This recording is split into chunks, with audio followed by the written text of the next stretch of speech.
My parents secretly encouraged my sister to forge documents and drain my bank account after I refused to pay her $48,000 debt. Then they threatened to sue me for abandoning family. So I locked down my finances, called my lawyer, and let the loan sharks deal with her. So, this is one of those posts where you just kind of need to vent because I don't even know where to start, and the sheer audacity of what I've just experienced is still making my blood boil. I am a 31-year-old male, and if you ask anyone who actually knows me, they'll tell you I've been entirely on my own since the day I turned 18. I paid for my own college tuition by working grueling night shifts, clawed my way up the corporate ladder in the tech sector, and have never, not once, asked my parents for a single dime. But apparently, in my family's twisted reality, my financial independence doesn't mean I get to live my life in peace. Nope. It just means I am the designated family ATM and the default problem solver for a group of people who refuse to take accountability for their own actions. It all started on a perfectly normal Tuesday morning. I was in my kitchen, brewing a cup of coffee and preparing for a massive quarterly review at work, when my phone buzzed on the counter. The caller ID flashed, Mom. Now, my mother, Brenda, does not call just to chat. She is not the kind of mother who calls to ask how your day is going, what you had for lunch, or if you're happy. If Brenda is calling you, it is because the sky is falling, someone has messed up catastrophically, and she needs me to swoop in and fix it immediately. So, when her name popped up, my stomach instantly tied itself into a knot. I already knew this wasn't going to be good, but I swiped to answer anyway, bracing myself for the inevitable disaster. I answered the phone, and she jumped straight into this incredibly awkward, forced small talk, which isn't her thing at all. Hey, Julian, honey, how's work? Still doing that tech finance stuff? She asked, her voice dripping with a fake sweetness that immediately set off alarm bells in my head. She hasn't cared about my job description for the last decade, let alone understood it. I felt a wave of nausea, knowing exactly what this pivot meant. I played along because I was morbidly curious. Yeah, Mom. Still doing the same job. What's up? Why are you calling this early? That's when she dropped the bomb, her voice instantly shifting from sickly sweet to deadly serious. Your sister is in terrible trouble, Julian. We need your help. Now, I wish I could sit here and say I was shocked or worried, but I wasn't. My sister, Chloe, is a 28-year-old woman with a long, exhausting history of creating absolute chaos and expecting everyone else to clean it up. Over the years, her messes haven't just been minor inconveniences or youthful mistakes. They've been full-blown, life-ruining disasters that always, without fail, seem to land squarely on my shoulders. Let me give you some context so you understand exactly what I've been dealing with for the last decade. Take the time she borrowed my only car without asking when I was 22, only to crash it into a light pole because she was recording a video for social media while driving. She called me in a blind panic, sobbing hysterically about how she didn't know what to do and how the police were there. And like an absolute idiot, I dropped everything, left work in the middle of a shift, and rushed to help her out. I dealt with the insurance adjusters, paid the $1,000 deductible out of my own meager savings, and even let her off the hook for the massive hike in my premium because she swore, tears streaming down her face, that she'd never do anything like that again. But of course, she did. Or how about the time she convinced me to co-sign the lease for her very first apartment because she just needed a little help to get started and her credit was non-existent. 3 months into the lease, she simply stopped paying rent so she could afford VIP tickets to music festivals and designer bags. She completely ghosted the landlord, left the apartment trashed with rotting food and holes in the drywall, and left me with a $4,000 bill and a looming eviction notice. I spent months fighting tooth and nail to fix my credit score while she conveniently packed her bags, moved back into our parents' house rent-free, and acted like the whole thing was just a silly little oopsie that wasn't a big deal. It's not just that Chloe screws up, it's that she never, ever faces the consequences of her actions. Every single time she makes a colossal mistake, someone, usually me, has to step in, throw money at the problem, and fix it while she plays the eternal victim. And the absolute worst part? She doesn't even show a microscopic hint of gratitude. It's like she genuinely believes the universe owes her a permanent safety net woven out of my hard work. So, when my mom called me that morning about Chloe being in trouble, I didn't feel panic. I didn't feel concern. I just felt an overwhelming, bone-deep exhaustion. I was tired. I was so incredibly tired of being dragged into her toxic vortex. Tired of being the one who always pays the literal and figurative price for her reckless, impulsive lifestyle. Honestly, I was more surprised it had taken this long for something massive to blow up in her face. I let out a heavy sigh, already dreading the words that were about to come out of my mother's mouth. What kind of trouble? I asked, my voice completely flat. I wasn't asking because I wanted to help. I was asking because I needed to calculate just how bad the blast radius of this particular disaster was going to be. Then she hit me with the number. Chloe had managed to rack up $48,000 in debt. $48,000. I had to repeat the number in my head just to process the sheer magnitude of it. How does a 28-year-old who works a part-time retail job even manage to get access to that kind of money? Apparently, she'd been living a lavish lifestyle she couldn't afford again. But this time, it wasn't just credit card companies or frustrated landlords she owed. She had maxed out every line of credit she had and then, in a stroke of absolute genius, borrowed money from some incredibly shady, unlicensed lenders. The kind of people who don't send polite collection letters in the mail. The kind of people who show up at your house when the bills pile up. And now, they were actively coming after her. And my mother's brilliant, foolproof solution to this terrifying mess? Me, obviously. Because why wouldn't it be? In Brenda's warped mind, I was the son with the steady tech job, the responsible sibling, the guy who had money saved up, the one who could always be counted on to fix the unfixable. It completely bypassed her logic that Chloe was the one who screwed up. That wasn't the issue to her. The real issue, in her eyes, was that I wasn't immediately rushing in, checkbook in hand, to save the day. You need to help her, Julian, she said, her tone shifting to a demand, as if my role as the family's personal ATM had already been legally mandated. I sat there at my kitchen island, staring blankly at my coffee, letting the sheer absurdity of her demand sink in. I took a sip, the bitter taste grounding me. Help her how, exactly? I asked, though I already knew the answer. You've done so well for yourself, Julian, you have that big promotion. You can just pay it off for her, she said, as casually as if she were asking me to swing by the grocery store and pick up a carton of milk on my way home.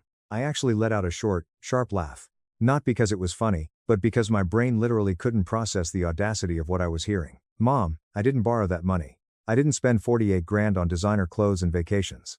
Why on earth should this be my responsibility? I'm not paying a single cent of that. The silence on the other end of the line was heavy and suffocating, like she was physically struggling to process the fact that I had just outright refused her. She had expected me to sigh, complain a bit, and then eventually cave, just like I had done when I was younger and stupider. Then, she snapped. She launched straight into full-blown, aggressive guilt mode.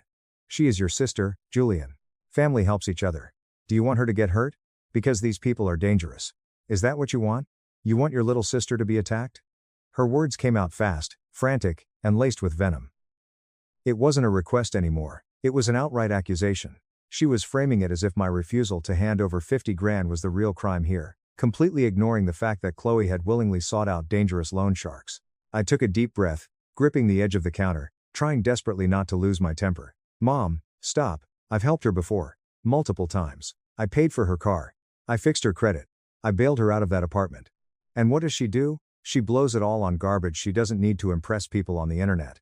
She doesn't take responsibility for anything because you and Dad have always bailed her out and shielded her from the real world. I am not doing it this time. She made this bed, and now she has to lie in it. But apparently, logic and reason do not register in my mother's brain when her golden child is in trouble. Chloe is struggling, Julian. She shot back, her voice shrill. She's not like you. She's not strong enough to handle this kind of pressure. She has anxiety. Struggling? I repeated, my voice rising despite my efforts to stay calm. She's not struggling, Mom, she's reckless. She is a 28-year-old adult who spends money she doesn't have. She went to loan sharks. And instead of dealing with the police or filing for bankruptcy herself, she's expecting me to swoop in and wipe away 50 grand of my hard-earned savings to clean up her mess. No. She is your sister. Mom screamed into the receiver. Family looks out for each other. No, Mom.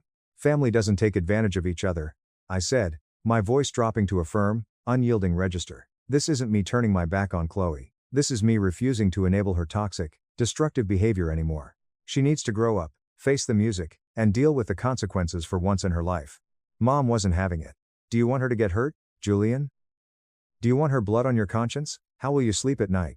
Look, I'm not heartless, I replied, rubbing my temples as a headache began to form. I don't want anything bad to happen to her. If she feels unsafe, she needs to go to the police.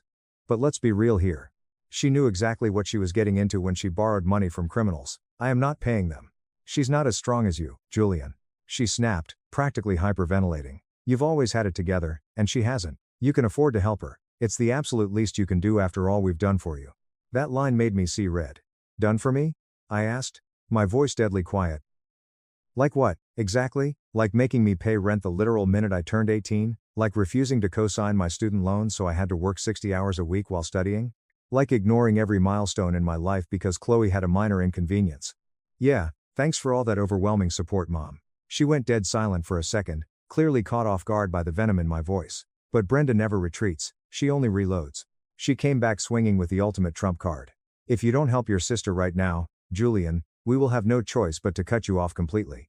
Do you want that? You won't have a family anymore. I couldn't help it. I laughed out loud. A deep, genuine laugh of pure disbelief. Cut me off from what, Mom? You don't support me financially, emotionally, or mentally. I've been on my own for over a decade. Your threats mean absolutely nothing to me. Do whatever you want, but my answer is no.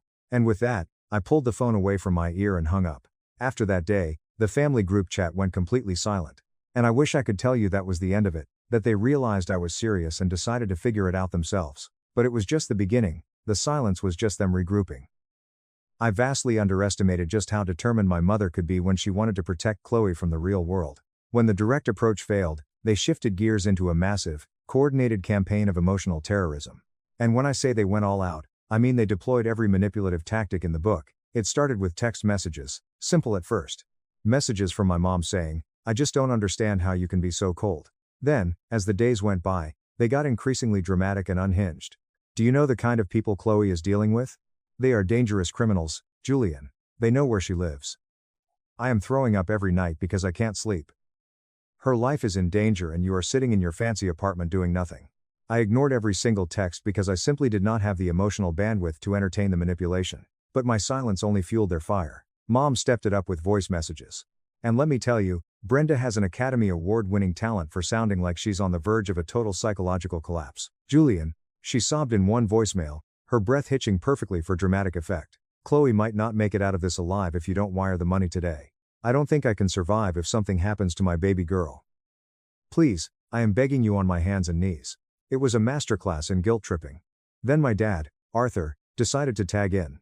My dad is usually a passive enabler, the guy who stares at the floor and lets my mom run the show, but not this time. He left me a voicemail that started out calm enough. "Hey Julian, just calling to check in, son." But then, the pivot. "Look, I know your mom can come on a bit strong, and I know you and Chloe have your differences, but this is incredibly serious. The girl is in deep water and we simply don't have the liquid cash to fix this. We can't do this without you. You've always been the strong one, the dependable one. You're the rock of this family. Don't let us down now, son." That specific line, the dependable one, made me want to punch a hole through my drywall. I have spent my entire adult life being the dependable one, and all it has ever gotten me is an endless mountain of responsibility, zero appreciation, and a family that views me as a utility rather than a human being. Being dependable does not mean I am a doormat, but apparently, they missed that memo. The guilt avalanche didn't stop with my parents. They decided to call in the reserves, the extended family. Out of nowhere, my phone started blowing up with calls from relatives I hadn't spoken to in half a decade. My Uncle Tom, who didn't even bother to text me when I graduated college, called me acting like we were lifelong best friends. "Hey, Julian, long time no talk, buddy. How's the city treating you?" I knew instantly why he was calling, but I let him dig his own grave for a minute. "You know, Julian, family is the most important thing in the world," he said, dropping into that overly earnest, condescending tone boomers use when they're about to demand something unreasonable. "And your sister? She's just going through a really rough patch right now. We all make mistakes when we're young. Sometimes we just need our big brother to step up and offer a little grace." "Tom, let me stop you right there," I interrupted smoothly. "Did Brenda tell you to call me?" He laughed nervously, a high-pitched sound. "Well, she might have mentioned that things were tense. I'm not paying her $48,000 debt to loan sharks, Tom. It's not my responsibility.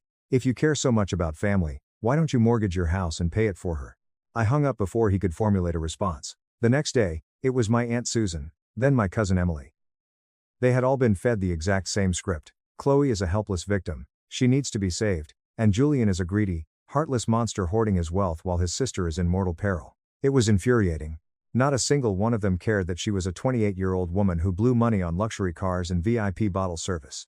When I tried to explain that I wasn't willing to bankrupt myself for someone else's criminal negligence, they acted like I was speaking a foreign language. "But she's your sister," they'd repeat, as if those 4 words were a magic spell that would suddenly make me forget a lifetime of financial abuse. The worst part was the smear campaign. When my mom realized I wasn't breaking, she decided to turn the entire extended family against me permanently. She took to Facebook and the massive family WhatsApp group, which I left years ago, to paint me as a self-absorbed, arrogant tech bro who abandoned his roots. According to her, I was a total piece of garbage who forgot where he came from, and was too wrapped up in my fancy city life to care if my sister ended up in a ditch. I only found out about this because my cousin Marcus, one of the few rational people left in my bloodline, called to warn me. Dude, Marcus said, sounding exhausted. Brenda is talking absolute trash about you to everyone. She told Aunt Susan that you laughed and said you hoped Chloe gets her legs broken so she learns a lesson. I was blindingly furious. Not because I care what Susan thinks, but because my mother was fabricating malicious lies to make herself the martyr and me the villain. I told Marcus the absolute truth, that I never said anything remotely close to that, and that I had simply told them to go to the police. Marcus sighed. Yeah, I figured she was lying. You've always been the sane one. It's just a massive mess, man. Stay away from it.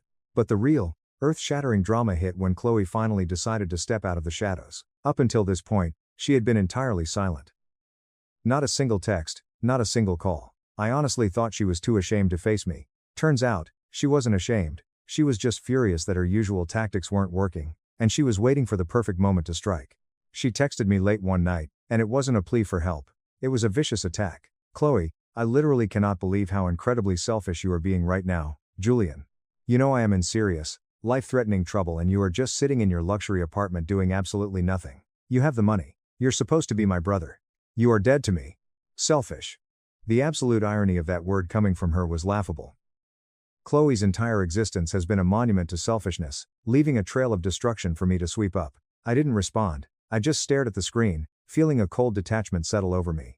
The next morning, she tried a different angle, doubling down on the delusion. Chloe, look, stop acting like this is such a massive deal. You have 50 grand sitting around. Just pay these guys off so they stop harassing me, and I swear I will pay you back every month when I get a better job. Don't be a jerk about this. As if handing over $48,000 to unlicensed criminals was a reasonable everyday transaction. As if her promising to pay me back held any weight when she couldn't even pay a $900 rent bill without defaulting. I didn't bother responding to that, either. That, of course, triggered a full-blown psychological meltdown. She sent me a wall of text, a rambling manifesto about how I was abandoning her, how I had always been jealous of her, and how I would never understand what it's like to struggle with mental health. And then, just to twist the knife, she sent one final message. Chloe, Mom and Dad always told me you'd come around eventually because you can't stand people being mad at you. I guess they were wrong. You really are a sociopath. That message hit different. It didn't hurt my feelings, it clarified everything. This wasn't just Chloe being a terrible person. My parents had been actively hyping her up this entire time. They had been feeding her the delusion that I would always be her ultimate safety net, conditioning her to believe that my money was her money. I was completely over it. I muted her notifications, put my phone on Do Not Disturb, and went to sleep. Just when I thought they couldn't possibly sink any lower after the guilt trips, the ambushes, the flying monkeys, and the smear campaigns, I realized I had vastly underestimated the depths of their depravity. My family had played every emotional card in their deck. But it turns out, they had one final, illegal card hidden up their sleeve. And this one shattered every single boundary I thought even they wouldn't cross. Update 1.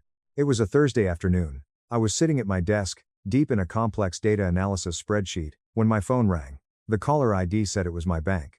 I assumed it was a routine fraud check on a recent online purchase, so I answered casually. Hello, is this Julian last name? The voice on the other end asked. It was a representative from the bank's Central Fraud Prevention Department. Speaking, I said, Mr. Last name, we are calling to inform you of some highly suspicious activity regarding your primary savings account. Earlier today, an individual attempted to access your account via phone and online portal, utilizing forged documentation that did not match our internal records. They attempted to change your primary contact email, alter the phone number on file, and initiate a massive wire transfer. Our automated security systems flagged the sudden change in IP address and the discrepancies in the documentation, and we have temporarily frozen the account to prevent any unauthorized withdrawal of funds. The blood completely drained from my face. My heart started pounding against my ribs like a jackhammer. A wire transfer? For how much? I asked, my voice barely a whisper. The attempted transfer was for $48,000, sir, the agent replied smoothly. While we cannot disclose the specific location data over the phone, the security questions attempted and the nature of the forged ID suggest it was someone who has intimate knowledge of your personal history. Do you have any idea who might have attempted this? I didn't need to ask. I didn't need to guess. The exact number $48,000, the timing, the intimate knowledge of my security questions, my first pet, my mother's maiden name, the street I grew up on. It was Chloe. When I didn't cave to her demands, she had actually tried to steal my identity, forge documents, and drain my life savings to pay off her loan sharks. I was boiling inside. A white-hot, blinding rage that I had never experienced before consumed me. This wasn't just desperate, this was a severe, Premeditated felony. I thanked the bank agent, told them to keep the account on absolute lockdown, and hung up. I didn't think. I just grabbed my car keys, walked out of my office, and drove straight across the city to Chloe's apartment complex. My knuckles were white on the steering wheel, my jaw clenched so tight my teeth ached. I didn't call ahead. I was done playing nice. I was done being the calm, rational brother. I marched up to her door, and pounded on it with the side of my fist. A minute later, the door swung open. Chloe was standing there in a silk robe, holding a green smoothie, looking completely unbothered. "What the hell are you doing here?" she snapped, rolling her eyes. "You tried to steal from me," I said, my voice dangerously low, cutting straight to the point. Her expression shifted for a fraction of a second, a flicker of genuine panic before she immediately masked it with a scowl, folding her arms defensively. "I literally don't know what you're talking about, Julian, are you crazy?" The sheer, unadulterated audacity of this woman. "Don't even try to play stupid with me, Chloe," I growled, stepping forward so she had to step back into the doorway. "The bank's fraud department just called me. They flagged your little stunt. They told me someone forged my documents, answered my security questions, and tried to wire exactly $48,000 out of my savings account. Do you even realize how much prison time you can get for wire fraud and identity theft?" She let out an exaggerated, theatrical sigh, as if I was a toddler throwing a tantrum over a broken toy. "Oh my God, relax, Julian, you're being so dramatic. It's not like the transfer actually went through. I didn't even get anything." I blinked, completely stunned by her sociopathic lack of remorse. I stared at her, trying to comprehend the absolute void of morality in front of me. "Relax? Are you seriously trying to defend committing a federal crime by saying you were too incompetent to pull it off? You tried to drain my life savings, Chloe. That is a felony." She shrugged, taking a sip of her smoothie, looking completely unbothered. "What else was I supposed to do, Julian? You literally left me with no choice. Those guys texted me a picture of my front door this morning.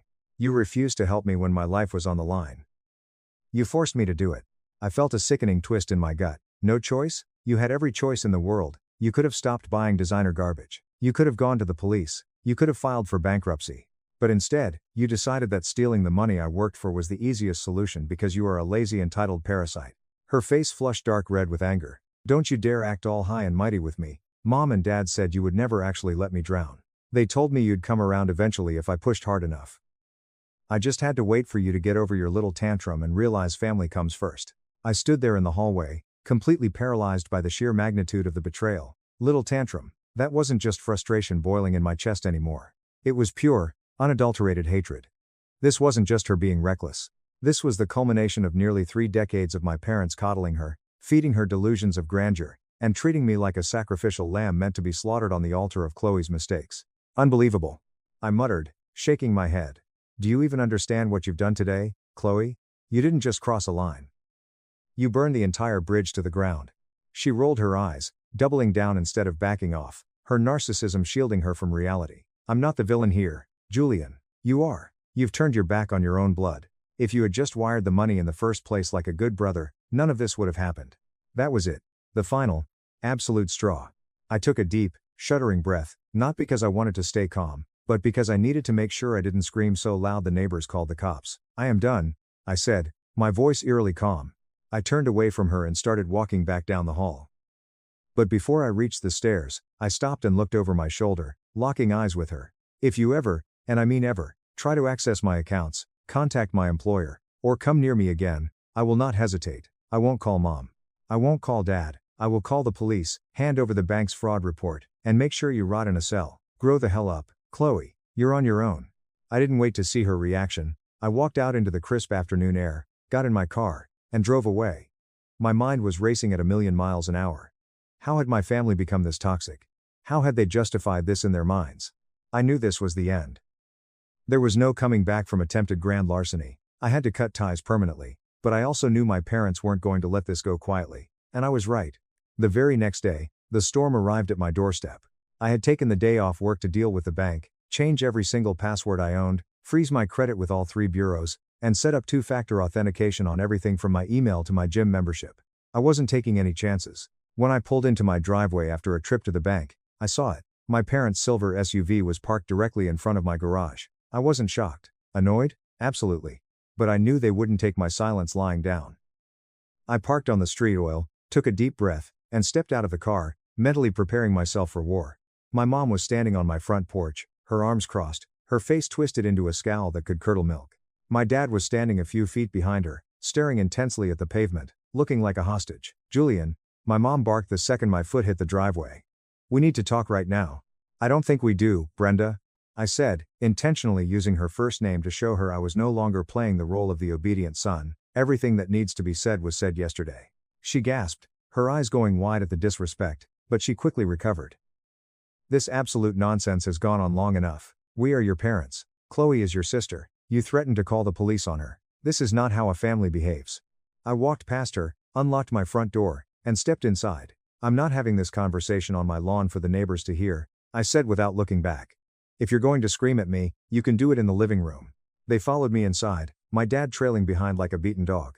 Before the door even clicked shut, my mom launched into her tirade. "Julian, you need to stop this stubborn, arrogant behavior right this second. Chloe called me hyperventilating yesterday. She is terrified. She made a tiny mistake trying to access the money because she was desperate, and instead of understanding that, you threatened to ruin her life. It is your responsibility as her older brother to protect her." I turned around, staring at her with dead eyes. "A tiny mistake? Mom, she committed identity theft and attempted wire fraud. She tried to steal $48,000 from me. Let me tell you something about family. Family doesn't forge documents. Family doesn't lie, steal, and manipulate to get what they want. Family doesn't expect one person to sacrifice their entire life savings while the golden child coasts through life immune to consequences. So do not stand in my house and lecture me about family." My dad finally found his voice, stepping forward with his hands raised in a placating gesture. "Julian, please, this isn't about taking sides or pointing fingers. It's about fixing a critical situation. You're the only one who has the resources to make this go away." I laughed bitterly, the sound echoing in the quiet house. "Fix things? You mean you want me to pay off criminals, cover up a federal crime, and let her get away with it so she can do it all over again in 6 months? No, absolutely not. I am completely done fixing things for her. She is your sister," Mom screamed, her face turning a mottled, furious red. "Do you know what those men will do to her if they don't get their money? How will you live with yourself if she ends up in the hospital? How do you live with yourselves?" I roared back, finally letting the anger explode. "You have spent her entire life enabling her. You made excuses for every failure, bailed her out of every mistake, and threw me under the bus whenever it was convenient. You created this monster, Brenda. You built this problem, not me.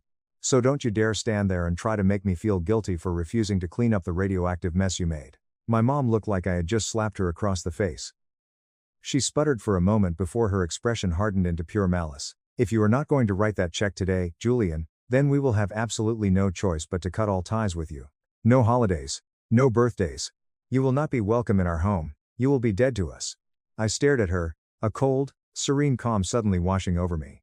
I looked at this woman who had birthed me, and I felt absolutely nothing. "Mom," I said quietly, "I have been on my own my entire life. You cutting me off is like firing an employee who quit 10 years ago. It means nothing to me." "Addens." She opened her mouth to scream again, but Dad grabbed her arm. "Brenda, stop. This isn't working." He looked at me, pleading. "Julian, can't you just meet us halfway? Give her 20 grand to hold them off?" "Halfway?" I scoffed.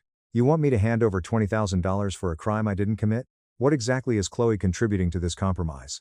"Nothing? Get out." "No." My mom blinked, stunned. "Excuse me? Get out." I pointed to the front door. "This conversation is over. You are not going to extort me, and you are not going to manipulate me. Leave my house and do not ever come back." Dad gently pulled my mom toward the door. As she walked past me, she stopped, glaring up at me with eyes full of pure venom. "You will regret this, Julian. Mark my words, you are going to pay for this." I slammed the door behind them and locked the deadbolt. It was quiet. Finally, blessedly quiet, but the peace, as always, was temporary. Update 2. A week passed without a word from any of them. I thought the worst was over. I thought they had finally accepted defeat and were busy trying to figure out how to save Chloe from the loan sharks. I was wrong. I came home from work on a Tuesday, checked my mailbox, and found a thick, certified letter from a law firm I didn't recognize. My heart skipped a beat as I tore it open.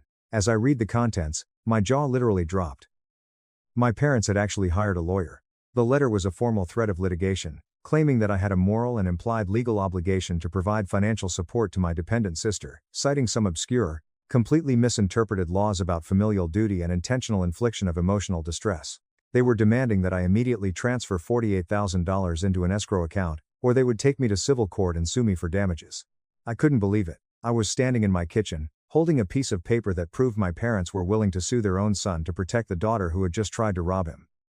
It was so insanely absurd, so completely detached from reality, that I actually started laughing. It was a hysterical, breathless laugh. They had thrown out any remaining pretense of being a family, and replaced it with outright warfare. I didn't panic. I just picked up my phone and called my own lawyer, a guy named David who had helped me with some real estate contracts a few years back. He has a great sense of humor. I emailed him a scan of the letter. When he called me back, he was chuckling. "Julian, did you read this garbage?" "I did," I said. "Are they serious?" "They might be serious, but their lawyer is an idiot who is just happy to take their retainer fee," David laughed. "They don't have a single leg to stand on. Moral obligation is not a legally binding contract in this state, and you cannot be sued for refusing to pay someone else's illegal debt. If they actually file this, a judge will laugh them out of the courtroom and sanction their attorney for filing a frivolous lawsuit. Do you want me to send a cease and desist?" "Yes," I said without hesitation. "Draft the most aggressive cease and desist letter you legally can. Inform them that if they contact me again, I will file a police report regarding Chloe's wire fraud attempt, and I will countersue them for harassment." David sent the letter the next morning. Unsurprisingly, the threat of me actually going to the police with the bank fraud evidence shut them up instantly. I never heard a single peep from their joke of a lawyer again. That was the absolute final nail in the coffin. Knowing they were willing to drag me into a legal battle was the closure I needed. I realized I couldn't keep this door open, not even a crack. I blocked my parents' phone numbers. I blocked Chloe. I blocked every aunt, uncle, and cousin who had sent me a nasty message. I locked down my social media. I became a ghost to them. I did call my cousin Marcus one last time to give him the heads up. "Dude," Marcus said, absolutely appalled when I told him about the lawsuit and the bank fraud. "That is psychotic. They seriously tried to sue you and rob you?" "Yep," I said. "I'm done, Marcus. I'm going completely no contact. I just wanted to tell you so you know the truth when Brenda starts spinning her inevitable web of lies. I've got your back, man," Marcus said. "Honestly, good for you. They are toxic as hell. I'll let you know if anything crazy happens, but otherwise, enjoy your peace." And peace is exactly what I got. Months passed. The longer I stayed away from the family drama, the more I realized how much of my life force had been drained by their constant chaos. My anxiety plummeted. I slept better. I got that promotion at work. Eventually, Marcus did call me with an update. He couldn't resist spilling the tea. "Hey man, thought you should know," Marcus said, sounding a mix of amused and grim. "It finally happened. The loan sharks caught up with Chloe." "Is she okay?" I asked, a tiny, annoying sliver of brotherly instinct flaring up. "Physically, yeah, she's fine. But they cornered her in the parking lot of her apartment complex and completely trashed her car. Smashed all the windows, slashed the tires, keyed the entire body, left a note on the dashboard saying the next time, they wouldn't just touch the car." I exhaled a long breath. "Wow. What did she do?" "She had a total breakdown. The cops got involved. From what I hear, Brenda and Arthur had to take out a massive second mortgage on their house at an awful interest rate to pay the guys off and keep Chloe from getting her kneecaps broken. Now Chloe has a repo on her record. She officially filed for Chapter 7 bankruptcy, and your parents are basically drowning in debt because of the second mortgage." I sat there on my couch, absorbing the information. I should have felt pity. I should have felt some kind of sorrow that my parents were financially ruined in their 60s. But all I felt was a profound sense of justice. They made their choices. They chose to enable her. They chose to protect her from the consequences of her own actions for 28 years, and now, the bill had finally come due. "Thanks for letting me know, Marcus," I said softly. "But honestly, I don't care anymore. And I don't." Cutting them off was the hardest, most painful thing I have ever done. It hurts to realize that your family doesn't love you, they just love what you can do for them. But walking away saved my life, my sanity, and my future. I refuse to be a puppet dancing on their strings anymore. I am focusing on my career, my friends who are my real family, and my own happiness. If there is one thing I've learned from this entire nightmare, it's that toxic people will drown you if you let them, even if they share your DNA, let them sink.